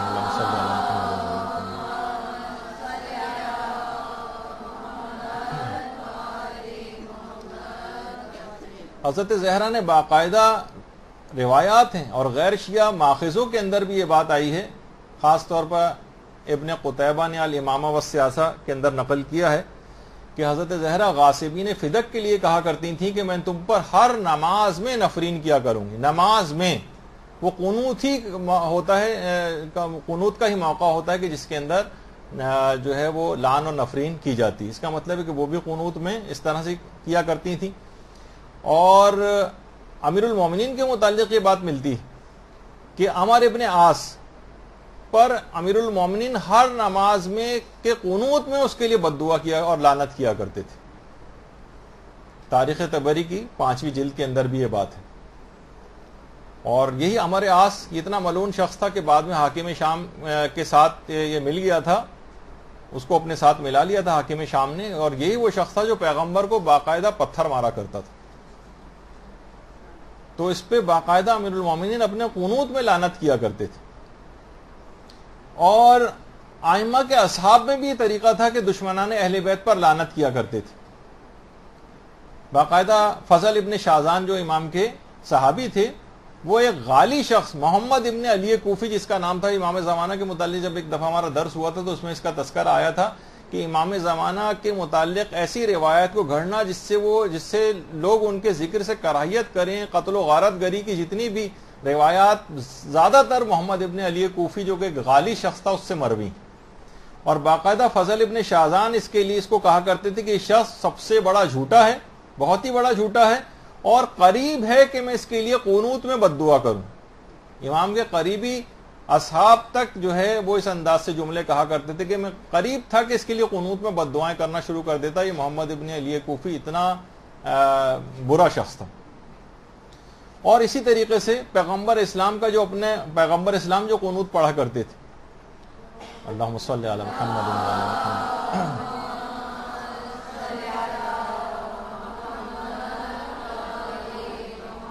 باقاعدہ تیسر الباری جو شرح صحیح بخاری اس کے اندر بھی ہے کہ پیغمبر اسلام فلانے فلانے کا نام لے کر قنوت میں لعنت کیا کرتے تھے، اور یہ والا کام ان ملعونوں نے بھی شروع کر دیا تھا۔ حاکم شام کی جب حکومت تھی تو امیر المومنین کا نام لے کر قنوت میں بھی لعنت کی جاتی تھی، اور نمازوں کے بعد بھی 80 سال تک ممبروں پہ اس انداز سے لعنت کی گئی۔ اور یہ جو بہرحال دعائے قنوت ہے، یہ برادران ہمارے اہل سنت ان کے ہاں بھی دعائے قنوت ہوتی ہے، البتہ اس کا وہ موقع نہیں ہوتا۔ وہ کہتے ہیں عشاء کے جو 3 وتر ہوتے ہیں اس کی آخری رکعتوں میں قیام کے دوران سورہ فاتحہ اور کوئی دوسرا سورہ پڑھنے کے بعد پھر اس دعائے قنوت کو پڑھا جائے۔ تھوڑے دن پہلے جو الیکشن ہو رہے تھے، اور ہر جو پریزائڈنگ آفیسر تھا امیدواروں سے جو دعائے قنوت سنتا تھا وہ یہی والی دعا تھی، وہ جو یاد نہیں ہوتی تھی کسی کو، اور اگر کسی شخص کو یہ یاد نہ ہو تو ربنا آتنا والی بھی ان کے نزدیک پڑھ سکتا ہے۔ یہ ان کا فقہی مسئلہ میں نے آپ کے سامنے یہ تذکرہ کیا۔ اچھا، صرف یہی نہیں بلکہ حضرت عائشہ جو پیغمبر اسلام کی زوجہ تھیں، وہ بھی اپنے قنوت میں روایات میں ملتا ہے کہ جب ان کے اپنے بھائی، سگے بھائی محمد ابن ابی بکر، جو کہ جن کو امیر المومنین نے اپنا بیٹا بنایا ہوا تھا، جب ان کو حاکم شام نے قتل کروا دیا تھا محمد ابن ابی بکر کو، تو حضرت عائشہ اتنی غمزدہ ہوئی تھیں کہ مسلسل نمازوں کے قنوت میں اور نمازوں کے بعد بھی عمر ابن عاص اور حاکم شام کا نام لے کر دعائے قنوت میں لعنت کیا کرتی تھی، دعائے قنوت میں۔ اور یہ بات تاریخ طبری کے اندر بھی موجود ہے، اس کی 6 جلد میں، تاریخ کامل ابن اسیر کے اندر موجود ہے، اس کی 7ویں جلد میں، تاریخ ابن اسیر کے اندر موجود ہے، ابن کثیر اس کی 7ویں جلد میں، اس کے علاوہ شرح نہج البلاغہ میں بھی موجود ہے کہ وہ حضرت عائشہ کا یہ طریقہ کار کہ وہ قنوت میں بد دعا کیا کرتی تھی۔ تو بہرحال قنوت میں اس انداز سے دشمنان اہل بیت کے لیے لعنت بھی کی جا سکتی ہے، اور جو بہترین قنوت بیان ہو رہے تھے اس میں اللہم عجل لولیک الفرج، مختصر سا قنوت ہے، یہ بھی پڑھا جا سکتا ہے۔ اور جو زیادہ رائج ہیں مثلا ربنا اغفر لی ولوالدی، اس کا بھی تذکرہ ہوا، ربنا آتنا فی الدنیا، اس کا بھی مثلا تذکرہ ہوا، اور اس کے علاوہ جو اور قنوت ہیں مثلا ربنا لا تزغ قلوبنا، اس کے علاوہ ربنا آتنا رب زدنی علما۔ اچھا، اسی طرح سے ربنا اصرف عنا عذاب جہنم والا قنوت۔ امام حسین کی بھی ایک دعا ہے قنوت میں، اللہم صلی علی محمد وعلی محمد۔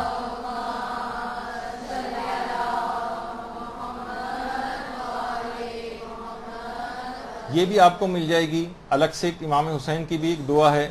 اسی طرح سے امام رضا علیہ الصلوۃ والسلام کا ایک قنوت، اللہم صلی علی محمد وعلی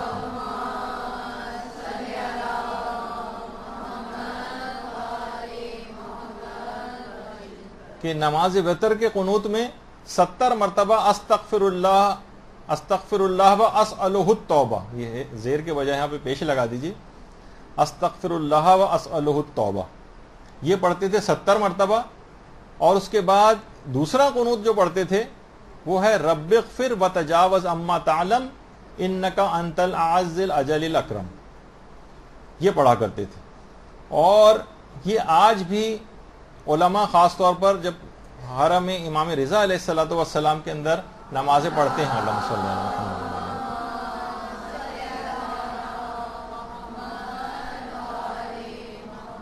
وہاں پر اس کو پڑھتے ہیں، ابھی سنیے۔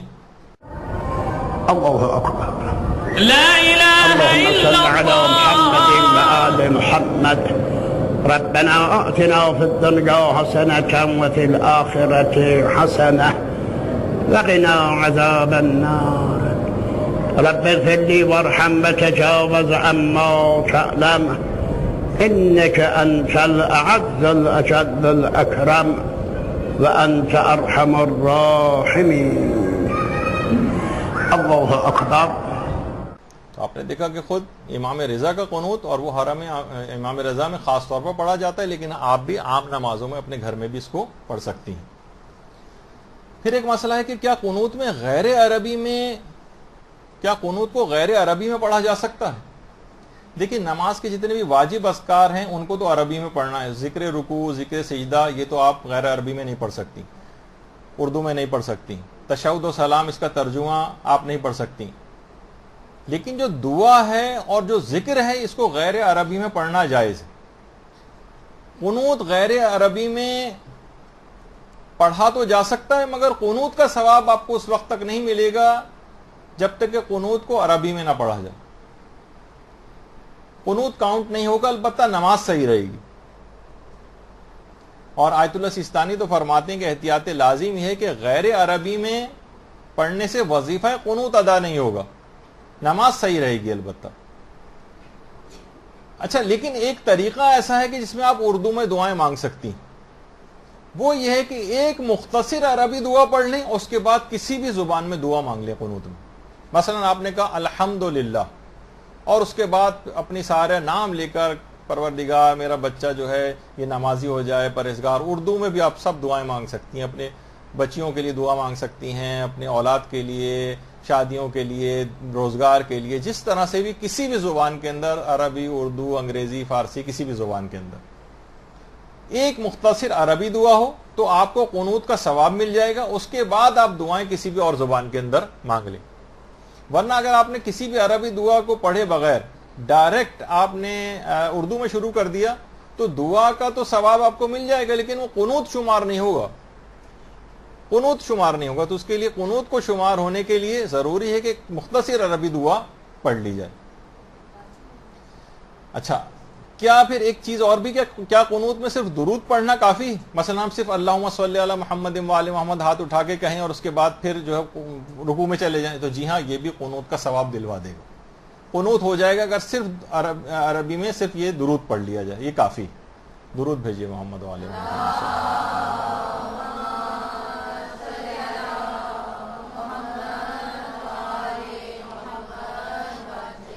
حتیٰ کہ دعائیہ اشعار بھی قنوت میں پڑھنے کی اجازت ہے. اچھا اب دیکھیے بہت ساری چیزیں آپ کے دماغ کو کھولنے کے لیے، ضروری نہیں کہ سب جو چیزیں بتائی جائیں یہ کہا جا رہا ہے کہ آپ اس پر عمل کرنا شروع کریں، لیکن فقہی مسائل میں یہ ساری چیزیں، احتمالات اور سب چیزیں، تاکہ آپ کا دماغ کھل جائے، آپ کو سمجھ آ جائے کہ ہاں کہاں کیا چیز جائز ہے کیا نہیں. تو اس کے بعد پھر پڑھا تو وہی قنوت جائیں گے عام طور پہ جن کا ثواب زیادہ ہے. لیکن دعائیہ اشعار کو پڑھنے کی بھی اجازت ہے. مثلا آپ یہ بھی پڑھ سکتی ہیں قنوت کے اندر، اے رب جہاں پنجتن پاک کا صدقہ اس قوم کا دامن غم شبیر سے بھر دے. قنوت آپ کو اس کا مل جائے گا کہ عربی دعا کے ساتھ اگر اس کو پڑھ لیا جائے، کیونکہ دعائیہ شعر ہے، پڑھا جا سکتا ہے. یا مثلا یہ بھی پڑھ سکتے ہیں لب پہ آتی ہے دعا بن کے تمنا میری، پڑھ سکتے ہیں اس کو قنوت میں. لیکن یہ نہیں کہا جا رہا، دیکھیے پھر وہ مس انڈرسٹینڈنگ ہو جائے کہ آپ جا کر بتائیں کہ آج انہوں نے بتایا کہ قنوت کے اندر یہ پڑھا جائے. یہ پڑھا جائے نہیں، یہ آپ کے دماغ کو کھولنے کے لیے کوئی بھی دعا کسی بھی زبان کے اندر پڑھی جا سکتی. یہ خود ایک دعا ہے، لب پہ آتی ہے دعا بن کے تمنا میری. یا رب دل مسلم کو وہ زندہ تمنا دے، یہ بھی پڑھ سکتے ہیں. یہ صرف سمجھانے کے لیے آپ کو کہ اس کی اجازت ہے، لیکن یہ نہیں اس کے معنی کہ اس کو پڑھا جائے. کوئی بھی ایسی چیز جو لوگوں کو چونکا دینے والی ہو، بلکہ آپ تو کیونکہ ظاہر ہے یہاں پر آ کر پڑھ رہی ہیں، ورنہ یہ عام طور پر لوگوں میں رائج کرنے اور بتانے والی چیز بھی نہیں ہے. لیکن آپ کو کیونکہ دینی طالبہ ہیں، آپ کو پتا ہونا چاہیے اس لحاظ سے کہ کہاں کس چیز کی گنجائش. اور اگر ایک بات اور بھی کہ قنوت میں اگر صحیح عربی میں کوئی دعا نہ پڑھ سکے، اتنی ساری دعائیں آپ کے سامنے آئیں، آپ کو مشکل سے ربنا آتنا اور ربنا اغفر لی صحیح مخارج کے ساتھ یاد ہوئی، تو علماء فرماتے ہیں اگر بہت فاش غلطی نہ ہو اور معمولی تلفظ کی غلطیاں ہوں تب بھی قنوت میں، بہت بڑی اگر غلطی نہ ہو تب بھی قنوت چل جائے گا، قنوت صحیح شمار کر لیا جائے گا، بس بہت بڑی کوئی غلطی نہیں ہونی چاہیے. پھر ایک بڑا اہم مسئلہ ہے کہ کیا بعض اوقات قنوت ہم سے چھوٹ جاتا ہے، بھول جاتے ہیں. کیا قنوت کی قضا بھی ہوتی ہے؟ دیکھیے بعض اوقات یہ ہوتا ہے کہ اگر قنوت کا ارادہ تھا اور ہم بھول گئے، قنوت کا ارادہ تھا اور ہم بھول گئے اور رکوع میں چلے گئے، اب رکوع سے اٹھنے کے بعد قنوت کی قضا کی جائے، ثواب آپ کو ملے گا. یعنی رکوع میں چلی گئی آپ، رکوع سے جب آپ کھڑی ہوئیں اس وقت آپ قنوت پڑھیں اور اس کے بعد پھر ڈائریکٹ سجدے میں چلی جائیں. یہ تو تب کی بات تھی جب آپ کا قنوت پڑھنے کا ارادہ تھا، لیکن اگر آپ کا قنوت کا ارادہ ہی نہیں تھا تو پھر قنوت کی قضا نہیں ہے رکوع کے بعد. یعنی آپ کو اس وقت ہے کہ جب آپ کا شروع سے ارادہ تھا کہ میں قنوت پڑھوں گی، لیکن آپ بھول کر رکوع میں چلی گئی، تو اب آپ کے لیے مستحب ہے کہ آپ اگر چاہیں تو آپ رکوع کے بعد کھڑے ہو کر قنوت کی قضا کریں، قنوت کی قضا. اچھا اس کے بعد رکوع میں چلے گئے اور قنوت بھول گئے، تو آپ نے سن لیا کہ رکوع کے بعد اس کی قضا کرنی. لیکن اگر سجدے میں جا کر یاد آیا کہ ہم قنوت بھول گئے ہیں، تو پھر آپ نماز کو ختم کرنے کے بعد قنوت کی قضا کریں گے. واجب تو نہیں ہے، لیکن اگر آپ قضا کرنا چاہیں اور قنوت کے ثواب کو لینا چاہیں تو آپ کو اختیار ہے کہ نماز کو وہیں اسی میں بیٹھے بیٹھے، زیادہ بہتر ہے کہ اسی حالت میں جب تشہد سلام پڑھ کے آپ نے نماز ختم کی تو اسی حالت میں بیٹھے بیٹھے آپ جو ہے قنوت کی قضا کر لیں، اور بس وہی قنوت اس جگہ جا کر مل جائے گا اور قنوت کا سارا ثواب آپ کو مل جائے گا جو دوران نماز قنوت آپ بھول گئی تھی. لیکن یہ قضا بھی اس وقت ہوگی کہ جب آپ کا قنوت پڑھنے کا ارادہ تھا اور آپ بھول گئی اور اب بعد میں یاد آیا سجدے وغیرہ کے اندر جا کر.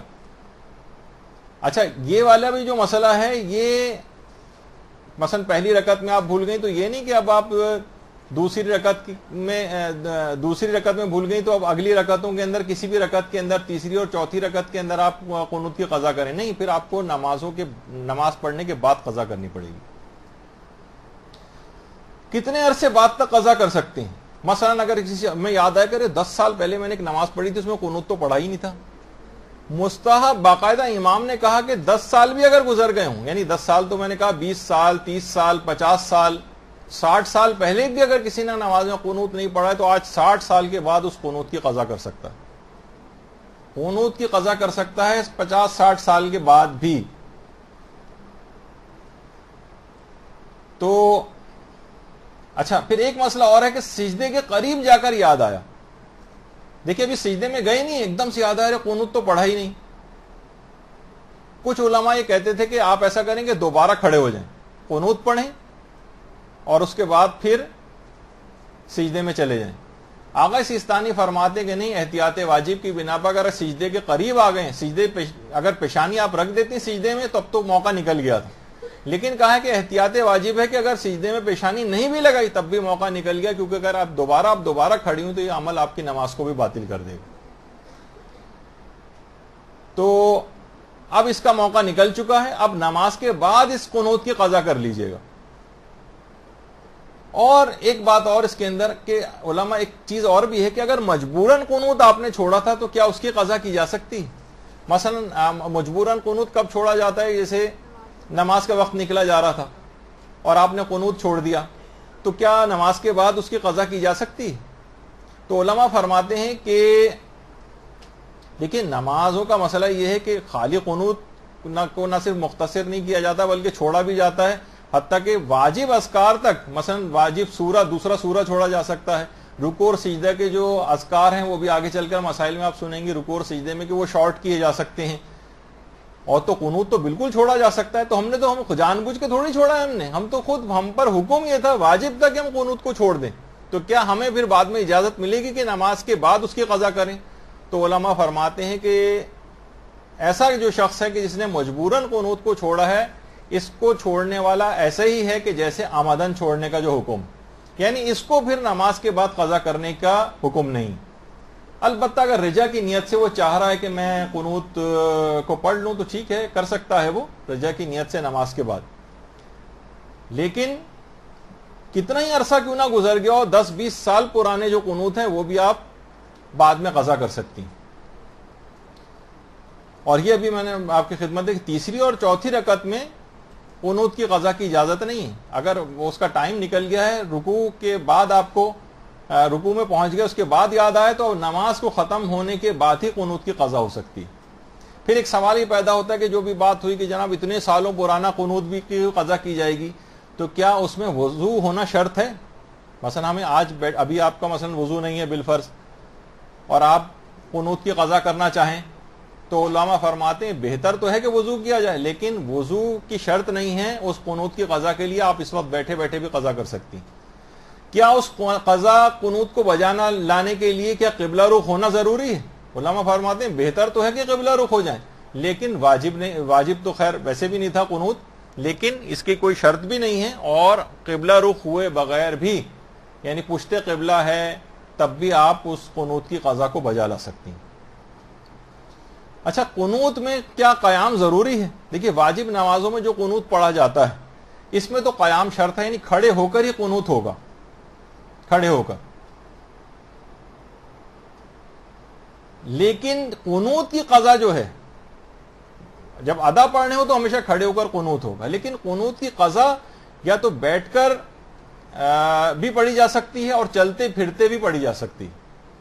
یعنی آپ چل پھر رہی ہیں اور قنوت کی قضا آپ نے کر لی, آپ بیٹھی ہوئی ہیں اور قنوت کی قضا آپ نے کر لی. بیٹھے بیٹھے بھی قنوت پڑھا جا سکتا ہے. لیکن سنتی نماز میں بھی کا جو قنوت ہے یہ بھی بیٹھ کر پڑھا جا سکتا ہے, کیونکہ سنتی نماز بغیر مجبوری کے بھی آپ بیٹھ کر پڑھ سکتی. تو سنتی نماز میں اجازت ہے کہ بیٹھے بیٹھے بھی آپ قنوت پڑھ سکتی. اچھا ایک مسئلہ اور بتا دیا جائے سنتی نماز میں, ذرا دلچسپ ہے کہ کیا ہمیں جو اختیار ہے کہ سنتی نماز ہم بیٹھے بیٹھے بھی پڑھ سکتے ہیں اور کھڑے ہو کر بھی پڑھ سکتے ہیں اور چلتے پھرتے بھی پڑھ سکتے ہیں اور سواری پر جاتے ہوئے بھی پڑھ سکتے ہیں. تو یہ جو ہمیں اختیار ہے شروع سے ہمیں ارادہ کر کے پوری نماز کو اس طرح سے کرنا ہے, یا جب چاہیں ارادے کو بدل بھی سکتے ہیں؟ مثلا ہمارا ارادہ تھا کہ آج نماز بیٹھ کر پڑھیں گے اور ہم نے نماز بیٹھ کر سنتی نماز شروع کر دی. آپ بیچ نماز میں اپنا ارادہ بدل کے بقیہ آدھی نماز کھڑی ہو کر پڑھ سکتی ہیں. الحمد کی نماز آپ کھڑے ہو کر پڑھ رہی تھیں, آدھی الحمد پڑھی تھی, آپ نے کہا دل چاہ رہا کہ بیٹھ کے پڑھیں, آپ آدھی الحمد کے بعد نیچے بیٹھ جائیے اور بیٹھ کر پڑھ لیں. جب چاہیں جیسا چاہیں, ایک رکعت چاہیں کھڑے ہو کر پڑھیں, ایک بیٹھ کر پڑھیں, ایک بیٹھ کے پڑھیں, دوسری کھڑے ہو کر پڑھیں, کھڑے ہونے کے بعد چلنا بھی شروع کر دیں, آپ سواری پر بیٹھ جائیں, ہر طرح سے سنتی نماز کو کیا جا سکتا ہے. یہ نہیں کہ بس ایک دفعہ جو شروع کر دی تو آخر تک اسی انداز سے اس کو باقی رکھے, یہ نہیں. اور یہ بات یاد رہے کہ قیام متصل و رکوع کا جو مسئلہ ہے یہ مستحب نماز کے اندر بھی چلتا ہے, یہ صرف فقط واجب نماز کا نہیں. خیر, پھر اس کے بعد سنتی نمازوں میں تو آپ نے سن لیا کہ کھڑے ہو کر اور بیٹھ کر پڑھنے کا اختیار ہے. اچھا, قنوت کے کچھ مکروہات بھی ہیں. ایک تو یہ کہ سر سے بلند کر کے پڑھنا, جیسے کہ ابھی آپ نے اس سے پہلے ایک تصویر کے اندر دیکھا تھا کہ ہاتھوں کو اپنے سر سے بلند کر کے اگر پڑھیں گے تو قنوت کا ثواب کم ہو جائے گا. یہ مکروہات قنوت میں سے.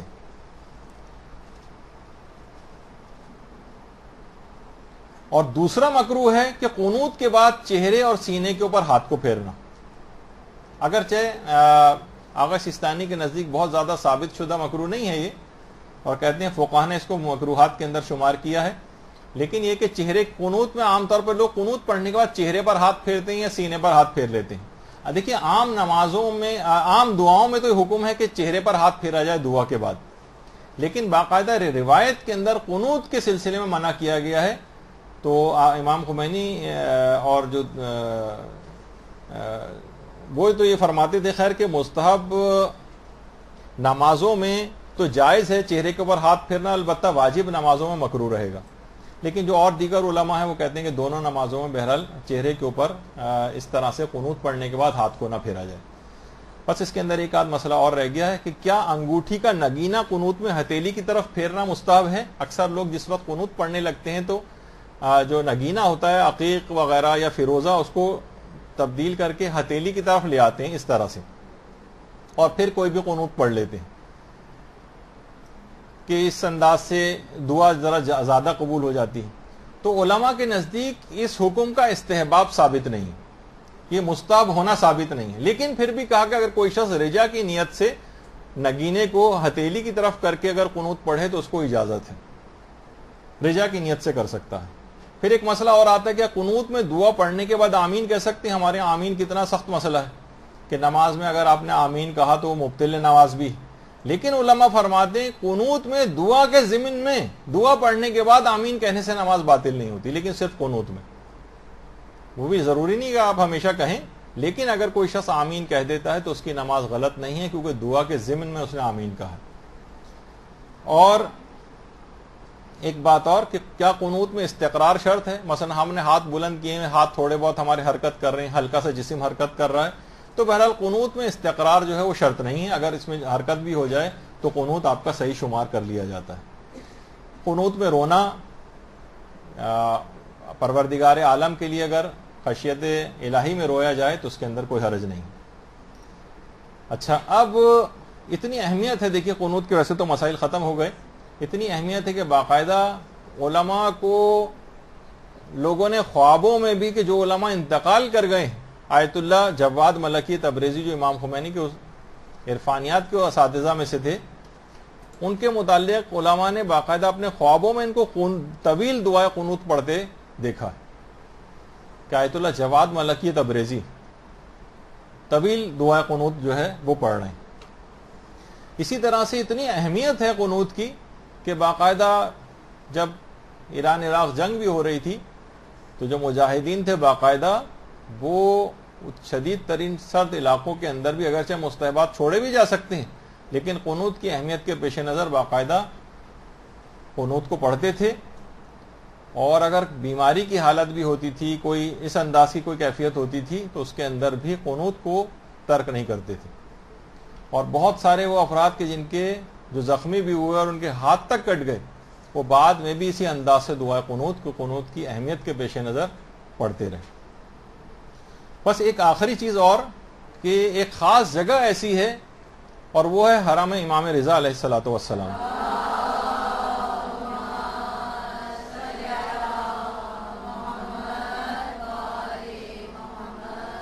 جہاں کے متعلق روایت ہے کہ وہاں ایک نماز پڑھنے کے بعد باقاعدہ معتبر سند کے ساتھ امام علی نقی علیہ الصلوۃ والسلام سے نقل ہوا ہے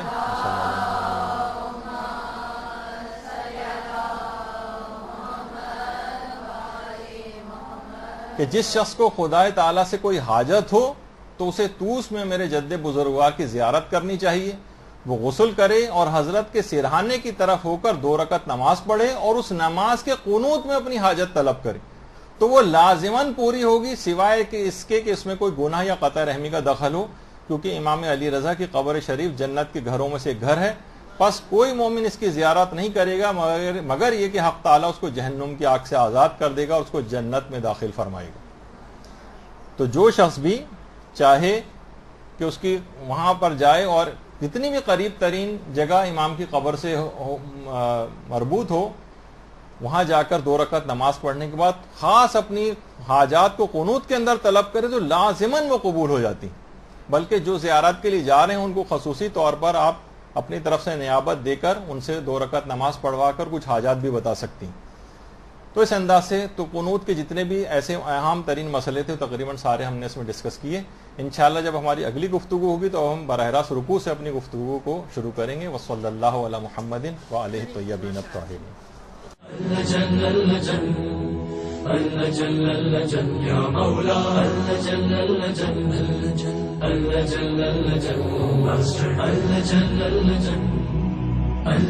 يا صاحب السماء